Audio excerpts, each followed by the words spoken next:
What up, Bucks Nation? We are back with another live stream. It is Monday, and we're almost to the draft. I mean, it feels like it's getting closer and closer, and it's going to be here shortly. So very excited. No Mark tonight, but I do have a very special guest, Trevor Sikkema of the Draft Network and the Locked On NFL Draft Podcast. Trevor, man, it's really good to have you on. How you doing, man? I am doing great. Look at y'all with that official countdown to start the show. I mean, y'all are official, Michael. I appreciate you having me on tonight, man. No, it's our pleasure, and I mean, you are just killing it with your content. I mean, it seems like I see you everywhere. It's like I go on Twitter, I refresh, there's Trevor's face. It's like it's pretty awesome. So it feels like I've been doing enough videos for that to be the case. So I'm glad that that's actually the effect that we're having, because I feel like we've been churning out so much video content this offseason, but it's been a lot of fun to do. So I'm hoping people get the chance to see a lot of it. Yeah, man, it's go check out Trevor's work. I mean, it's top notch. So with that being said, let's get into it. First question, Buccaneers winning the Super Bowl. I know last time we talked, it was last year after the draft, and we were just talking about the great class that they got. But I mean, did we expect this kind of run this fast? I mean, as far as winning it all. Yeah, I mean, when you look back on it, I'll just kind of start with the draft thoughts. It's crazy to think, of course, they added Tom Brady, and Tom Brady was the biggest piece to put them over the top. But, when you go back and you look at draft classes and we try to have these predictions right away for these players, like some people say, you can't expect anything from rookies. These guys aren't going to make a big difference in year one, or most of them aren't. Look, I'm just going to be straight up. Bucks don't win that Super Bowl if they don't have Tristan Wirfs and Antoine Winfield Jr. playing the way they did. I mean, that's what I think. I feel like those two, of course, they had the meat and cheese behind them. They had the veterans. They had the rest of the roster set up. They had Tom Brady, of course, but those two guys as rookies were such important pieces of the puzzle for them to really go over the top. And, you and I have talked about this before. It's did I think they were going to win the Super Bowl last year? And I didn't. And a big reason was because, one, I thought the lack of time, the lack of reps together with the COVID-affected offseason last year was really going to hinder their opportunity to be the best they could possibly be, just because it was a new group that was coming together. There were still a lot of pieces, sure, but Brady was a big important one, right? Getting the chemistry between him and the coaching staff was really important. Getting Rob Gronkowski up to speed was important. The running game getting to where it needed to be. Of course, the defense all coming together as such a chemistry-based side of the ball. And all that seemed to really come together. I mean, it took a little bit going into the season, but one of the biggest things that I didn't account for, saying that I didn't think 2021 was going to be the season, was that rookie contribution. Were those guys that they drafted the year before, who weren't even on the team, weren't even in the NFL, playing such a major role. I mean, Tristan Wirfs just cannot be understated how well he played and what he did for that team. And so it's kind of crazy to think that. Yeah, I did not believe that they would win the Super Bowl last year. I'll even say I admitted I didn't think they were going to beat the Packers in the NFC Championship game. I thought I thought they were going to beat Washington. I thought that was for sure going to happen. Mm-hmm. I had zero. I truly mean this when I say this. I had zero doubt in my mind they were going to beat New Orleans. For sure. You cannot beat the same team, let alone a Tom Brady team, 3 times in a season. It just was not going to happen. No. So I had full faith that they were going to beat New Orleans that third time. Packers game, the NFC Championship game was in Green Bay. Mm. Aaron Rodgers had stumbled against the Bucs before. He's one of the greatest quarterbacks of all time, was playing at an MVP caliber level. Yeah. I didn't think that they were going to be able to fool him twice, and they absolutely did. And then, of course, it came down to the Chiefs really not having the offensive line they needed to compete, and it was just a dominant performance from the Buccaneers. Yeah. It's so weird to look back and think of all of the years, whether I was covering them for Pewter Report or even before, growing up just south of Tampa, watching the Buccaneers be so bad year after year after year after year, and then all of a sudden it's just Super Bowl. It's just there was no acclimation period. There was no they made the playoffs, we could be happy with that. They'll ascend to the Super Bowl maybe one day. It was just all in one year, which is a crazy avalanche. Oh yeah, for sure. I mean, I remember getting just stomped by Baltimore Ravens. You're down 48-0, before it's, that's way back. And when Lovey, I believe, was the coach, or it was Raheem, one of the two. I mean, just getting your butt kicked. And, now we've gone from that to Super Bowl champions. It's very impressive. I mean, just coming from, the time with Jameis and like how the ups and downs of those seasons with Dirk Cutter and like just, I mean, his press conferences and just a lot of like turmoil, just never any consistency, whether it be on the field or off the field. And then you go to BA and you could see the improvement. Obviously it started with, cutting Vernon Hargreaves, that message to the defense and like accountability was, in place. And then getting, obviously the GOAT, Tom Brady. I mean, that's the helps. biggest. Yeah, it does. I mean, getting the biggest culture changer like that you could possibly get. And I mean, and people forget this team was 7-5 last year, and they were on the brink of not making the playoffs. Right. And then they go on that run and never lose again after Kansas City, that, week 12. And man, they just played really good football. They made adjustments. And no, I was going to let you finish there, but I was just going to say, like, I remember, and John Leonard of Peter Report now, he gives me crap for this all the time, friendly crap, because he's a good friend of mine, but he remembers the moment, and I think this was in the Chiefs game. Brady was struggling. No. What was the game that was right after the Chiefs? Minnesota. So they're playing the Minnesota game, and Brady does something wrong. And I remember tweeting, this is after the Chiefs game. Okay. They're 7-5. Like, this team looks like they are on the fritz at this point. Brady does something wrong. And it just felt like there was he just was not in sync. What I thought was going to be, maybe not, the theme sounds like a little bit too harsh, but what I think was going to be their demise in 2021 was the fact that they didn't have that continuity, that Brady wasn't going to be on the same page with his wide receivers, with his play calling, with the running game, all of that stuff. I felt like they were going to need a full year under their belt to really get that chemistry down, to go really compete in a deep playoff run. And when they were 7-5, and when they were playing the Minnesota Vikings, it just felt like that was all coming to a head. Like, this was just the kind of the showing of the moment that this was not the year. And Brady, I think he might have thrown an interception, or he might have just missed somebody on a third down. And I remember tweeting, Tom Brady is broken. That's what I thought. I didn't mean it as in like broken beyond repair. I was just saying, like, the Tom Brady that we know of is broken. This current Tom Brady, he needs fixing. The offense needs fixing, all that stuff. And, then basically, I'm not even kidding you, from that moment on, I think they scored a touchdown on the next drive. They went on to win all those games. They get into the playoffs. They don't lose ever again. And so, like, as if me moving from Tampa to Charlotte wasn't the curse in and of itself, me tweeting that Tom Brady was broken was truly what propelled the Buccaneers to turn it around and get that hot streak to go through the playoffs.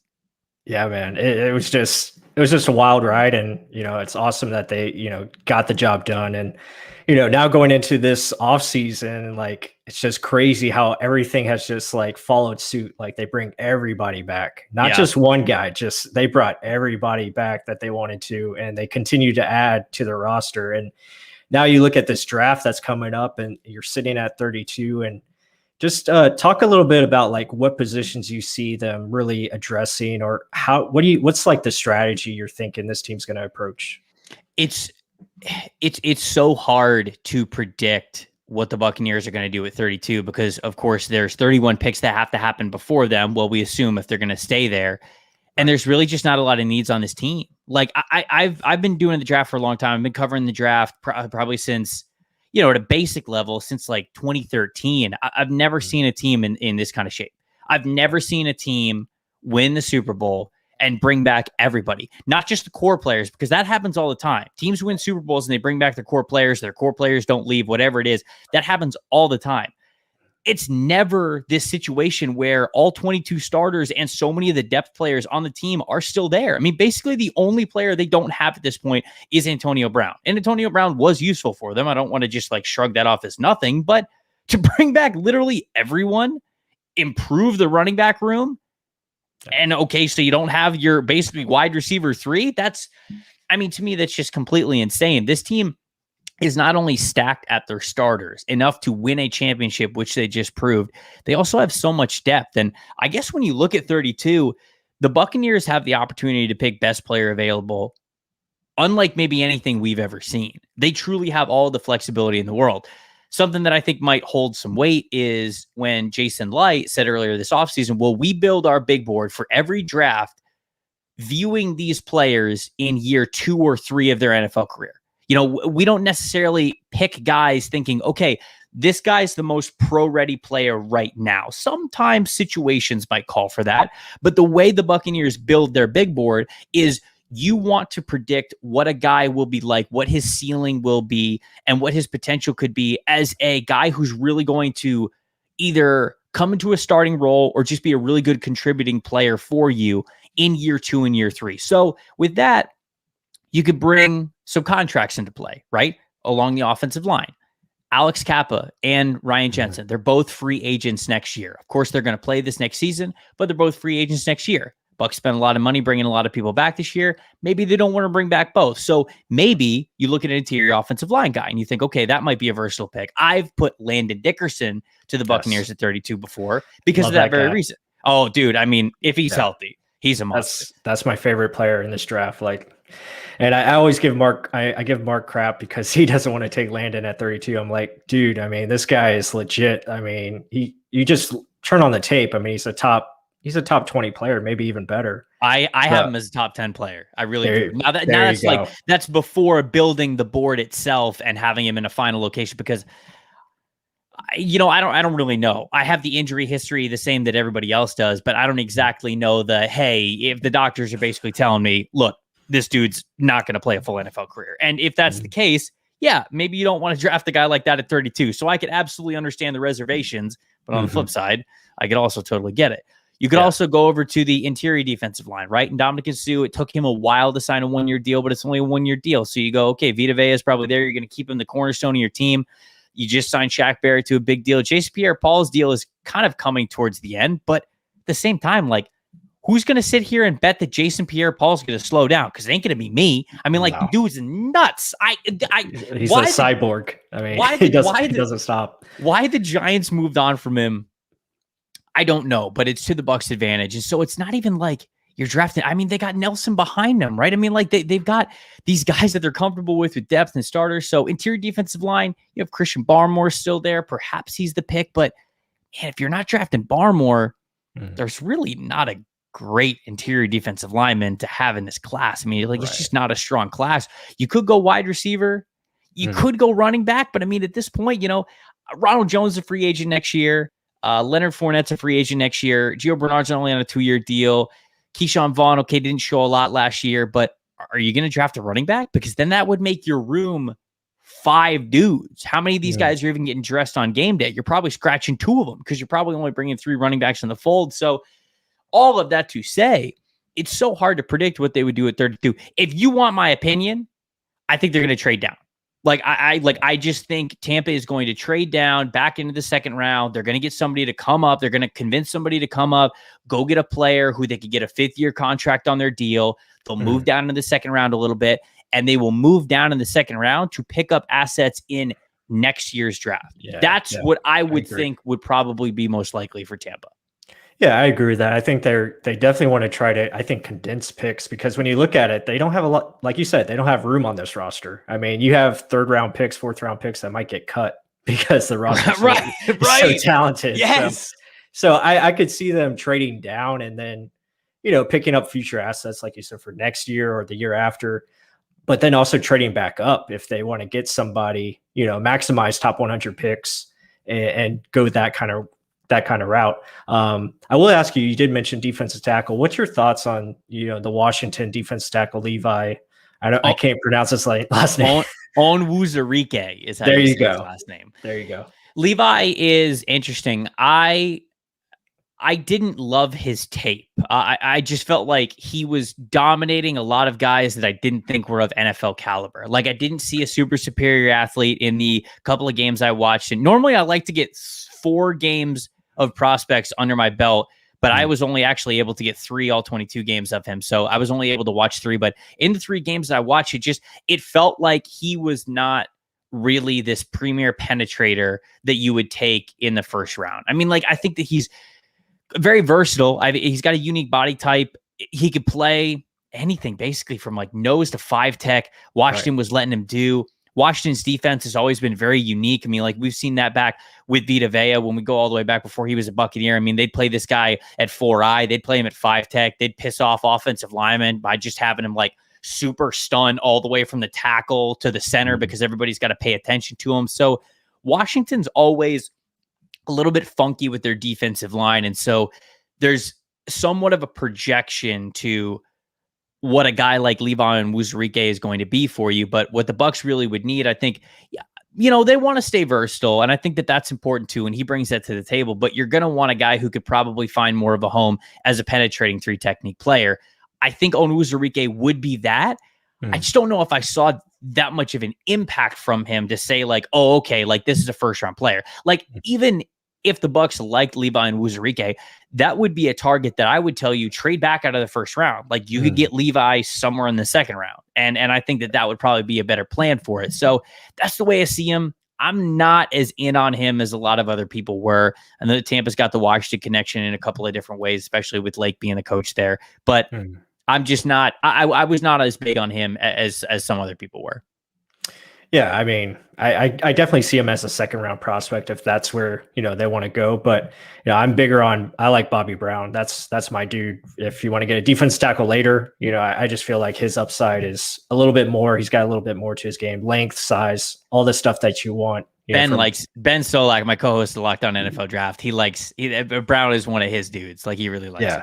Yeah, I like his versatility, and I think he'd be a good fit in this type of scheme as far as the Bucs like to run. So a lot of people in the chat, I'm noticing now because I got the tab open up. One, Mark, I see you complaining about Landon Dickerson, so I see you there. I knew that Michael was going to call that one out. A lot of people are talking about them potentially trading up, right? Because that's the other end of the coin from Michael. What you said, where it's like this team at this point. 3rd, 4th round picks might not even make the team. That's just where they're at with depth. So you could do with that knowledge one of two things. One, you could start to trade back a lot, and you could make 2022 and 2023 assets your primary targets as you move back, which might be really advantageous for them. Or you could try to package all of it and move up. Like you could try to package a bunch of it and move up with the Raiders at 17 or Arizona at 16 because Arizona's only got 5 picks in this draft, right? I mean, you can try to pick a team, maybe even the Pittsburgh Steelers, right? I mean, you can move up to 24 because if the Steelers are really targeting a running back, do they need to take a running back at 24? Probably not. They could probably move all the way back to 32, get a couple of different draft picks. That would allow them to pick multiple offensive linemen in the second round to make up for picking a running back in the first round. So like all of these scenarios, I think could exist as well. Those are the two sides of the coin that I see with the good dilemma to have of having such a very deep team. Oh, for sure. And yeah, I definitely think like if there's a certain player they want to go get, like, people are talking about, Mark's talking about Jalen Phillips. I mean, if he is available, say, you get into like the 20 range, like early 20s, maybe like, the Jets, if they want to trade back or something like that, and you get ahead of those Cleveland, Baltimore teams that maybe, are looking defensive line or edge rusher, that could definitely be something they look at. I love Azeez Ojulari. I think that'd be a perfect fit for our scheme as well. But yeah, definitely trade up, I think, is an option. I mean, I hear what people are saying with you can never have too many pass rushers, but when you look at their depth chart now, obviously Shaq Barrett and Jason Pierre-Paul, they're going to play most of the time on the edge, but then they've got Anthony Nelson, I think that they're pretty comfortable with. So they already even have their third guy in. And people in the chat are saying like, oh, well, like Azeez Ojulari is better than Anthony Nelson. And I would agree with you. Yeah. I don't know if they would do that. Like, even if you go and get Azeez Ojulari, he's not going to start. Right. Like he's just going to be a rotational pass rusher for you. Yeah. Will that be worth it when you're doing a Super Bowl run? Maybe. That brings me to my next point. It's like the wild card pick for even if we stay at 32 or we trade up, I think it's in the secondary. Like you look at one of these corners or maybe safety. Like your podcast, I heard it today. You mentioned Morik. Is that how you say it? Merrick, is how you say his name? Yeah. Merrick from TCU. I mean, that guy's a stud safety. And I know Todd Bowles loves playing 3 safeties at a time. And, have a guy like that, versatility is kind of similar to Winfield where he can do it all. And, that'd be very enticing if a guy like that's available. Or you go up and get one of these corners like Greg Newsome or, someone who happens to fall, maybe Farley. I don't think Farley falls, but I don't think Farley falls either. But if Farley makes the 32, oh my goodness. who was I doing? I was doing a live mock with Stephen Che last week for TDN, and Farley fell to him at 32, and he took Farley, and he didn't even hesitate about it. He was just like, oh, this is a no-brainer. I'm taking Caleb Farley, because I guess it depends on what they believe the long-term outlook is with where they want Jamel Dean to play. Like, do they think that he's just going to be their solidified full-time outside corner? If they do, then probably they'll stay away because they like Sean Murphy-Bunting. Obviously, Carlton Davis has ascended into a CB1 type for this team, but I think that all depends on what they believe with Jamel Dean. We got a question in the chat about them potentially trading up for Kadarius Toney if Antonio Brown walks. I don't think they need to.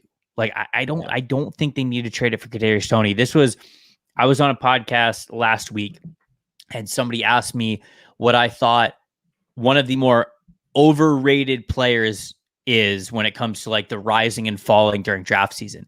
And I said that I think that Kadarius Toney is a little overrated right now. And the reason why I say it, and look, I graduated from the University of Florida. I'm a Gator. Go Gators, all of that stuff. Like, I love Kadarius Toney. It's been fun to watch him transform his game from just being an athlete to starting to really become a wide receiver. But there's still a lot of work that needs to be done there. And I think that you could see that just in the college tape. It gets a lot different in the NFL. You've got to be able to separate with your routes, how you set people up, with nuance, with anticipation, all that stuff that he is still learning. And I see people mocking Kadarius Toney at 19 to Washington, 20 to Chicago, like 23 to the New York Jets. I don't think he's going that high. I just don't. Like, I genuinely think Kadarius Toney is going to be a day 2 pick, a somewhat early day 2 pick. I think, he'll be a round 2 guy, but people who are moving up for Kadarius Toney, I just don't think it's going to happen. I think that New Orleans is the popular spot for Toney to sometimes land in the first round, but even then, I don't think that New Orleans would take the bait on him. I don't think the Ravens would take the bait on him. I think he's going to go to round 2, and he'll probably make a team pretty happy in round 2, but he definitely has a way to go before he really starts producing as a wide receiver in the NFL the way he did with Florida this past season. Yeah, it's funny they mentioned Toney. That's actually one of our next prospects coming up that we're going to have a breakdown on. So I'm a Gator fan as well. I watched a lot of their games, and speaking of Gator prospects, I mean, just touch a little bit on some of the other prospects. If Stone Forsyth, I really like the offensive tackle. I think he's a sleeper. And I guess talk a little bit about Kyle Trask and what you think of him. So Stone had a really slow start to his Florida career. Like, I thought that Stone was pretty not great when he first started as a Gator, but this past season was definitely his best, by far his best. And he really did show some NFL potential this past year. So I think that he really worked his way into being a mid-round pick. I think he'd be a 3rd round, 4th round guy that you could look at as an offensive tackle that was clearly trending upwards. So, I mean, you like that from him there. Kyle Trask, look, I've said this before, and I've gotten a lot of heat from it from Gators fans, which is really funny because when I tweet things out about Kyle Trask, I don't think people realize that I went to UF. And so like people will respond to me just as like, well, you're just like he'll have to prove everybody wrong again. Like, you're just another doubter. He'll have to prove wrong.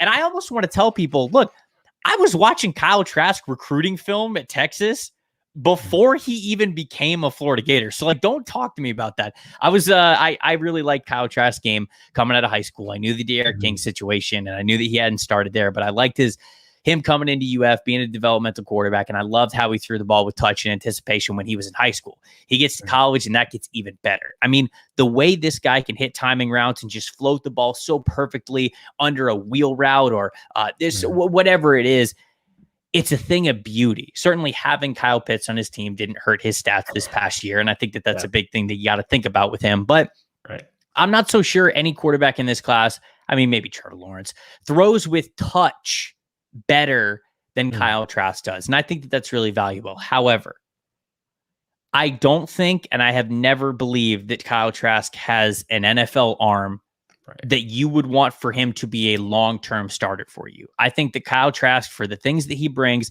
presents a decently high floor as a quarterback, and that will bring him to a very, very long career as a backup if he wants. Kyle Trask can be a QB2 in this league, I think, for a really, really long time. I do believe that. Right.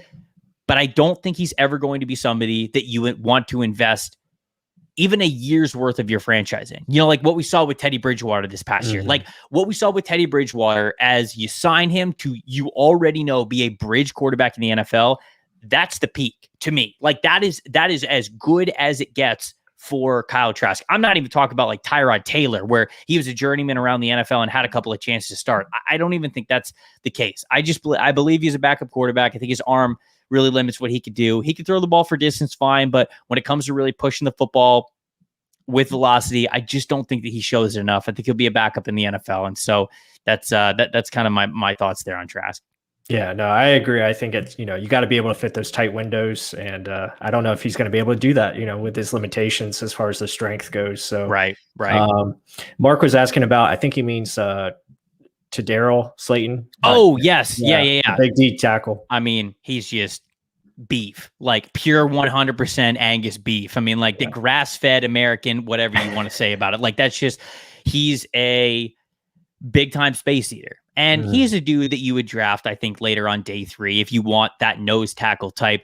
It kind of depends, because Todd Bowles' defense, I feel like it's super versatile, and it can be because Vita Vea gives you the opportunity to have that. Like Vita can line up as a 3-tech 1 down. He could line up as a 4-eye. He could line up as a 1. He can line up as a 0. You're really only going to want Slayton as a 0 or a 1. So if you've got packages that you really want that to be the case, and maybe if you even want to put a lot of size in the field and you want to put Vita at a 4-eye position, or while you're playing Slayton as like a true nose tackle, maybe that's something you go for. But that would definitely be a sometime on day 3, probably a later day 3 pick. Okay. Yeah. No, I agree. He's huge. Yes, no doubt. But yeah. So with that being said, I mean, just if you could, like, what's a couple of like your favorite prospects in this year's class? Just name maybe 3 guys that you got. Okay, one guy that I love, and I don't know if these are going to be Bucs targets or not, but these are just players that I really, really like. Elijah Molden, the cornerback from Washington. So we're talking about another Washington guy here. Son of an NFL veteran, and the second that you turn on the tape, you could tell. I mean, his vision for spatial awareness, whether he's playing in the slot, whether he's playing outside corner, whether he's coming down as a strong safety, whatever it is, it's just so on point. He knows exactly where to be. He knows how to communicate in zone coverage. He can understand a lot of different assignments. I mean, like he's woo. Oh, all right. Bless you. Sorry. He's just, that was like creeping up for like the last 30, 45 seconds. And I didn't know if we were going to get it. And there it went. So he's awesome though. I think that he's undersized a little bit. So he's going to be limited to kind of more of a strong safety nickel cornerback role. I don't think you're going to want to play him on the outside, but he's so smart. And I'm a sucker for safeties that are so smart with what they do. Another player I love, Tylan Wallace. I've been watching and loving Tylan Wallace at Oklahoma State for the last 3 years, it feels like. I mean, like when he came on as a stud as a sophomore, 1,400-yard receiving season, I was in love with his game. I thought that he was just a dog. He was a smaller kind of a player who could dominate on the outside because he had such a will to be a great contested catch player, and that's what he is. It remained to be over the last couple of years. Suffered an ACL injury, which I hated for him because speed and quickness already wasn't his calling card. Like I thought that it was fine, but then I was really worried about him after his injury. He seems to be fine now, but he's another player that I really like.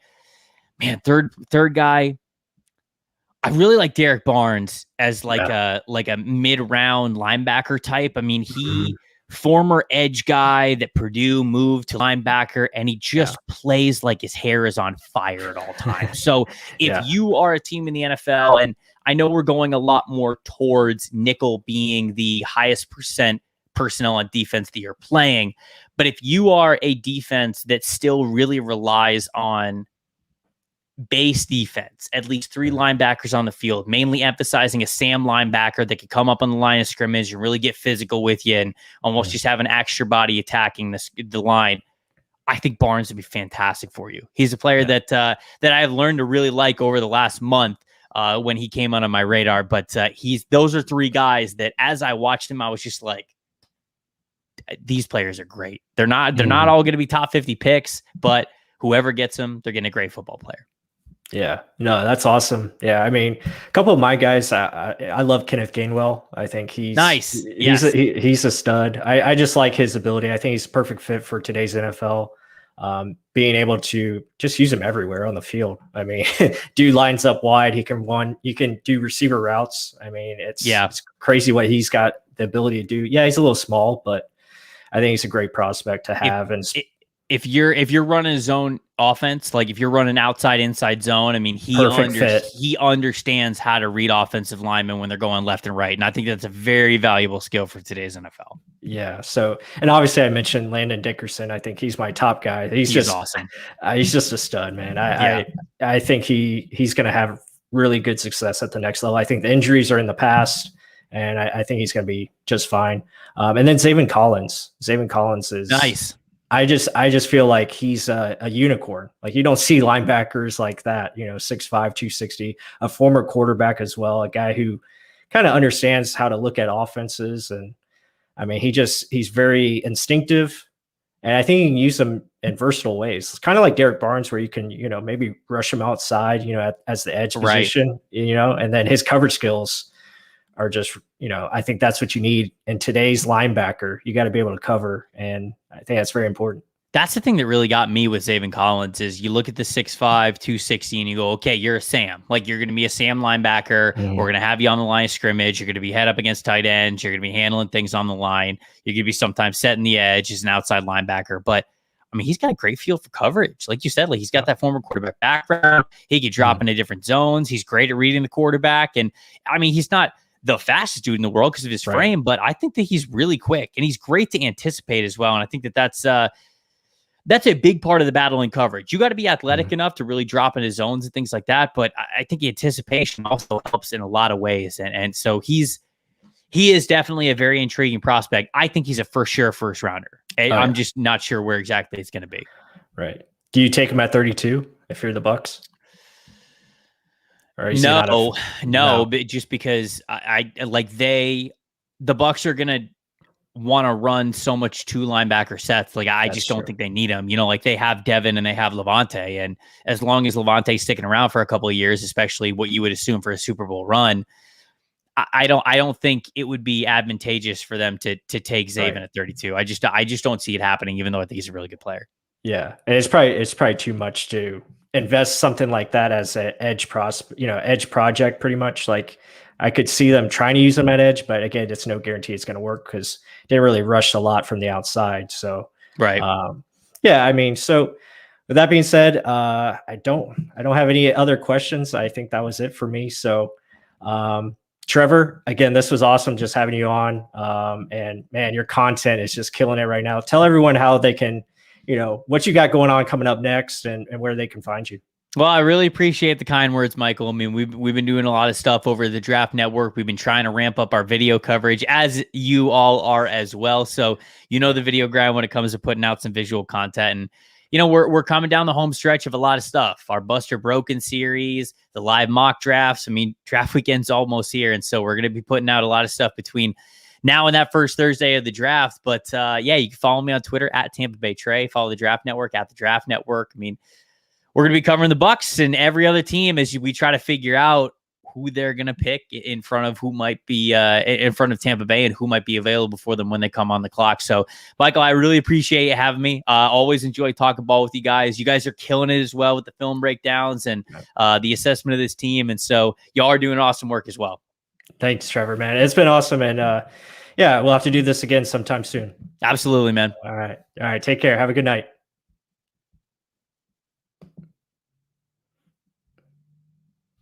So there's Trevor Sikkema from the Draft Network. It was really awesome having him on. So, man, just a lot of good information there. So he's always just very knowledgeable, and it was really nice talking with him. But guys, the draft, man, it's almost here, so it's crazy. Give me a couple of seconds here. I'm going to get our sponsor. I don't know if you guys have gone yet to our symbol. Let me go to their website real here. Let's see if I can share this. I don't usually do the share stuff. Mark does that. So let me see if I can figure it out. Let's see. But bring in the questions. I'm going to probably stay on for like a couple more minutes. Let me see here. There we go.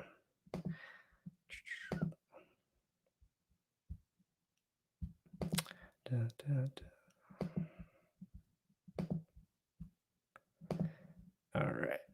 There we go. And as you can see, the symbol. So symbol, be sure to check this out. This is one of our sponsors. It's real easy to sign up. And it's pretty much like sports betting, but you're betting on your favorite team. So like if you want to, buy the Buccaneers, I think their stock is at like $44 right now, which is pretty awesome. It's because they just won the Super Bowl. So be sure to check that out. If you sign up, be sure to use our promo code Real Bucs Talk. I believe you get $10 of credit to your account. So just something cool to look into. It's pretty neat how they have it all set up. It's kind of like stocks, but it's for your sports team, your favorite sports team. So that's pretty awesome. So yeah, symbol. But let's see. What else do I want to talk about? Index. Get out of here, man. You got your own podcast now, man. No, I'm just kidding. I'm just playing with you. Appreciate you joining in. Let me see if there's any questions that I missed up here. I should ask him this question. Sorry, Rob. I didn't see this. Yeah, I'm not sure if he's sporting the man bun or not. So I think he might have cut it. Let's see. But yeah, it's just awesome having Trevor on. I mean, he's a really insightful guy. So be sure to check out his content over there at the Draft Network. He's just got a lot of great stuff. I love their Locked On NFL Draft podcast. Really cool. But with that being said, guys, also, if you enjoying the video, make sure to hit that like button. Also subscribe if you haven't as well. So yeah, who we got coming out soon? A lot of good prospects. So I think we're going to have Kadarius Toney. We're going to have Levi Onorzike. I butchered that name. I don't know how to say it, but we have that guy coming out, the guy from Washington. Also, we have, I believe, Peyton Turner from Houston, the edge prospect. So, yeah, man, just going back on what we talked about earlier, I think this team, the Bucs, they're going to look at all options, whether it's trading up or trading down. I kind of agree with Trevor. I think trading down makes the most sense. You can get some more, more picks for next year and really help yourself out that way. But yeah, I can't believe it's only 9 days away, which is awesome. So we're going to have a lot of good stuff Thursday and Friday of that week on this channel. We're going to do some live stream, try to have some guests on. So it's going to be a long night, but it's going to be fun. And we're also going to do some day 2 coverage as well. So that's going to be very exciting. Can we draft a punter? That's actually a good question. I don't know. I mean, I don't know if they're looking to upgrade the punter. I think Pinion did better last year. But again, that's probably a position they could improve and maybe save some money as well. But yeah, it's awesome. So let's see what else we got. Keep bringing the question, guys. I'm going to probably stay on till like 9:45.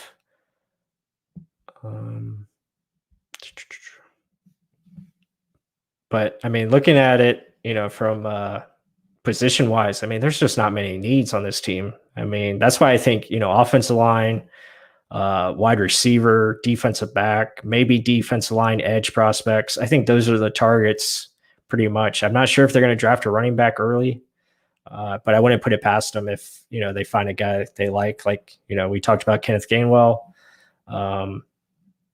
Just have to wait and see what kind of fits are going to be available later on. But, when you look at the free agents that are going to be on this team next year, I mean, definitely offense line, edge, D line, corner, safety, all those are going to be needs. So, it's going to be just how do they attack it? When do we draft a quarterback this year? that's going to be a question. Yeah, Pac-Man, I see your question. Yeah, I mean, we use StreamYard. That's what we're using right now. And yeah, we'll definitely have to get some fans on. Probably in the off season later this year. Hopefully we can do that.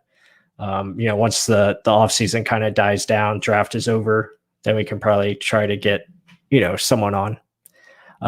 Jenkins over Dickerson, Rob Dunlap. That's a good question. I love both prospects. I mean, we just did a video on Tevin Jenkins out of Oklahoma State. I think he's really fun, very physical player.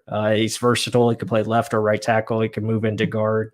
So there's a lot of good options, there. But I still go Landon Dickerson. I just love the dude. I'm not really concerned about the injuries. I think he's going to be fine, and he's going to be a very good player in this league.